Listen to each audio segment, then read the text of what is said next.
All right, what's up, everybody? I'm gonna do a little video. I know it's really shitty artwork, but I'm gonna do a little video on deadlift form. So, I'll show videos, like live videos, after all this. But for right now, I just have this little display. Okay, so right here, you see a very common look. You see a bent upper back and or bent lower back right above the glute region. Okay. This is extremely common, and people aren't able to understand that your weight and how much weight you're lifting is impressive to the females or whoever you're trying to impress, but your body, I mean, just look at that. It doesn't look healthy, okay? There's bends, there's muscles not working properly, there's other muscles taking extra load to compensate for the weaker muscles.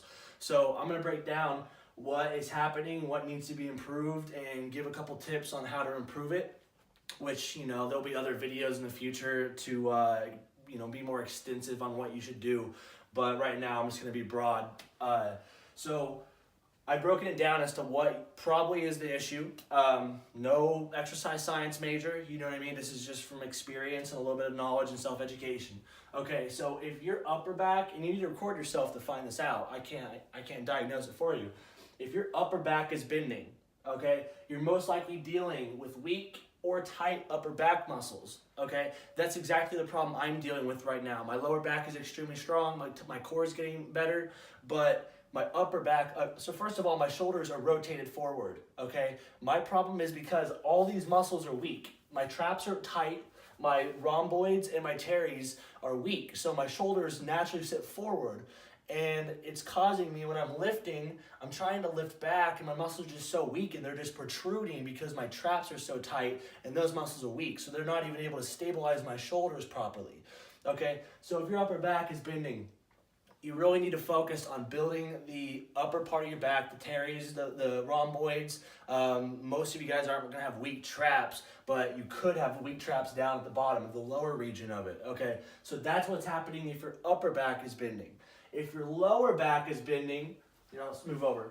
If your lower back is bending, then you're probably dealing with weak core. You probably potentially are developing anterior pelvic tilt or already suffer from an anterior pelvic tilt. And what that is a weak core is something of your core is going to have to stabilize your muscles. So anytime you're lifting weight, you're having to use your whole body to stabilize this weight so you're stronger, so your body can take on the load.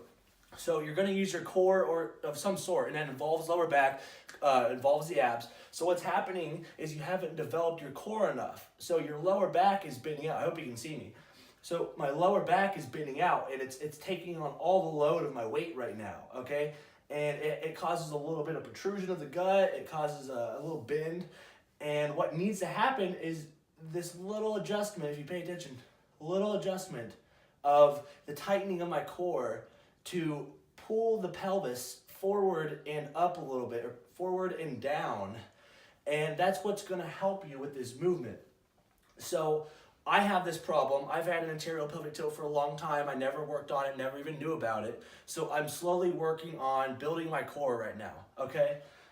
So those are the two issues you're most likely dealing with. I have a couple answers and solutions for you to work on it.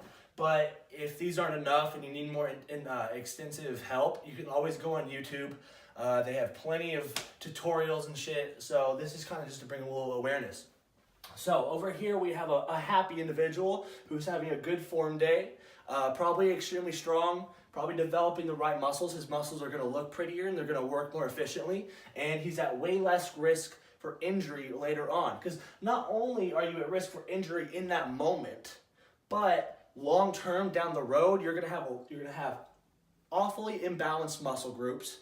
Your muscles are gonna not look very pretty, and you might have back issues the rest of your life. If you don't address them now. And deadlift is a great way to improve posture and improve all these problems. So what needs to happen for the upper back to be fixed? Okay, like I said, we need to build the strength of the teres, the rhomboids, the traps, lower traps. We need to build the strength up, okay? I don't really have a lot of answers. I could have looked up more. I apologize, I didn't really go too extensive in this. But what I do is banded external rotations, okay? And an external rotation is where your elbows are going to go in, your hands are going to go out, away from your body, okay? That can happen in two different ways. It can happen out to the side, or it can happen out, up, okay? So I am constantly doing those no matter, anytime I'm doing upper body, I always start out with warming up those muscle groups, okay? And it's extremely hard to do that because we're so weak. We're gonna try to cheat, and our body's gonna try to cheat to get those bands back, okay? What you need to do is you need to lock that shoulder down. You need to pull, make sure all the lats engaged. You need to make sure your core is engaged, especially that lower part of your region. You need to get the elbow horizontal, and you need to keep it stationary throughout the movement, okay? And you really need to focus on not using this, but using, I can't even reach, using the muscles right here, okay? It's gonna feel really weird, okay? It's almost gonna feel like this movement, because you want this to be slightly contract. You want that to be contract. Here, I'll take my shirt off. It'd be a way better demonstration. Okay, so you need to get the elbow out, up, pull the shoulder down, core tight, slightly back, make sure all that's engaged, make sure your back's engaged, not just your shoulder. And when you're rotating, you need to keep that elbow still. And you're really gonna feel it through these muscles right here, okay? They need development. Mine are weak. My muscles are all imbalanced because I never took care of this as a younger kid, a developing weightlifter. So now I have to do all this recovery work and develop my body from this and fix all that so I'm not dealing with these issues forever. Okay, so that's, banded external rotations are a great way to build up those muscle groups temporarily. And like I have written down, elbows in. And what I mean by that is whenever you have weak muscles like me, like those weak muscles back there, your elbows are gonna wanna tilt out. They're gonna wanna do this, okay? They're gonna wanna do this naturally. My shoulders are gonna wanna go forward. Okay, we need to build those muscles up so our muscles now sit back and our elbows come in. So they're gonna go from here to here. Okay, we want that. You're gonna feel your lats engage more, all the lower parts of your back, so it's not just your upper parts. So again, we want this rotation to happen. Make sure the core is tight as well, but we want that rotation, that internal rotation, or this would be an external rotation. I'm getting all mixed up. So an external rotation, and then that's gonna allow you to use the right muscles until they develop. Okay, we need to lower the weight for now. Do that, get used to the form. You're gonna tell that you're a little weaker because you're using completely different muscles. You're not cheating anymore. You're actually being legit about the lift. Okay, I've really had to take a step down, lower my ego, and do the proper weight. Okay, so that's for the upper part. If your upper back's bending. If your lower part, my solution is, it's a term I use, okay? So like I said, this lower part is bending because of a weak core, possible anterior pelvic tilt.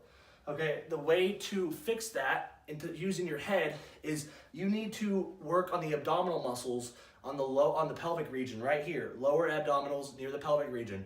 Okay, you can practice, and a term I use, balls deep. A little vulgar, I know, but it works. Everybody knows what I'm talking about, okay?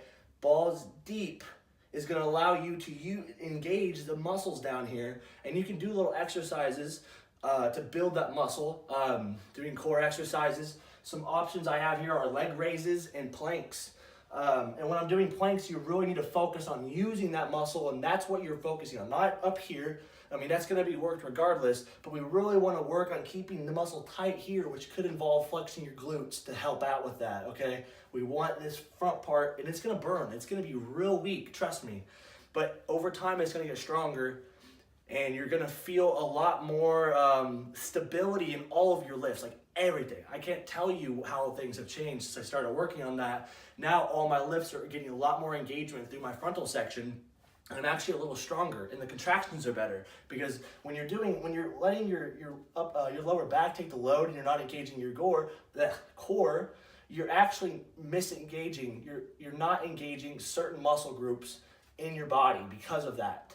Okay, your body's naturally supposed to use all of this to lift, and that's when it's at its strongest. So we need to be strengthening up that lower core. Like I said, leg raises, planks, with the priority to squeeze the glutes forward and flex that muscles, be balls deep all the time. Think balls deep every single rep. Reset, balls deep, go lift. Oof. Okay? See, I'm naturally gonna wanna bend my lower back to lift my leg up, but that's not what needs to happen. I need to balls deep and then lift my leg up, and literally just doing that, I can feel it, and it's a little weak. If you had a lot of weight, I couldn't do that. So in reality, those are probably the issues you're dealing with. Now, are there issues that that you could potentially be dealing with that aren't these? Absolutely. You know what I mean? I just think these are great first steps to try and resolve before moving to anything more extensive. Obviously, people like who have scoliosis and other issues like that, you know, they're a little bit different of a workload. But these are just kind of common, unknown, aware habits that people have formed that are just not good, and then they're causing imbalances, they're causing strength to not be at its top, and it's going to long term cause issues in your body all throughout. And I've dealt with that personally, which is why I've, you know, really taken an interest in helping people out and doing what I can to help myself. So this is what I got for you. I'm going to show some videos and live action stuff of what I did or what I was doing, and to kind of explain some other things. But I want you to really remember, and even if you don't have an upper back bend, you're probably doing this naturally. Not everybody has weak upper back like I do. I just didn't, I neglected certain types of lifts and certain development. But a lot of people are dealing with the anterior pelvic tilt and the lack of core engagement. So that's something that I really think you could focus on, being balls deep every single lift. For deadlift, for squat, for bench, for curls, for fucking tricep extensions. I mean, every lift. If you're not going balls deep in a deadlift, you're most likely not going balls deep in every other lift, which means you're missing out. You're missing out on strength. You're missing out on muscle engagement. So I just think it's really worth investing your time into developing. So this is what I got for you guys. Let me know if it helps you in any way. I really appreciate it. I'm just trying to share some knowledge. I'm trying to build up a little following. I'm trying to brand myself as someone who can educate and inspire. So I appreciate any feedback you guys have for me. Again, sorry for the unprofessional imagery. I'm not the best artist, but I try my best. I try to get the point across as best as I can. But until next time, guys, I appreciate it. If you have anything else you want help with, trying to figure out with your bodies, I like to do these more extensive talks to explain things, even though I'm not some exercise science major. I understand how things work.